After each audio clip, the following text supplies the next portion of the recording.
শ্রী যাচ্ছে এখন দিদুন বাড়ি। আর যেহেতু ট্রেনে রেলগেট পড়েছিল তাই দাঁড়িয়ে আছে, রেলগেটে যাবে। আসো দেখি, কোথায় যাচ্ছ তুমি? দিদুন বাড়ি?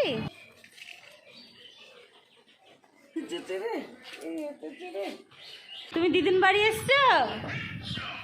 আসো। আর কিচ্ছু নাই, খালি রুটি খাচ্ছে গো, আর কিচ্ছু নাই।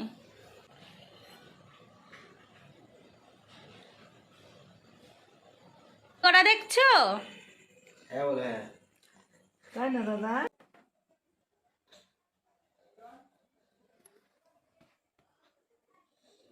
ঠাকুরকে বসতে দিচ্ছ? ও, ঠাকুর বসে এখানে খাবে? ও আচ্ছা। নমো করো জোর হাতে।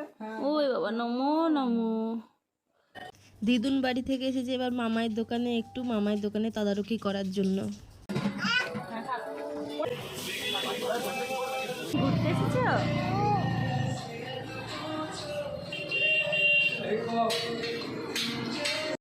ওখানে একটা ভাইয়ের সাথে খেলা করলো, তারপর দুই মামার সাথে দেখা করে এবার সবাইকে টাটা দিয়ে বাড়ি চলে যাচ্ছে। টাটা দিয়ে দাও। টাটা দিয়ে দিলা?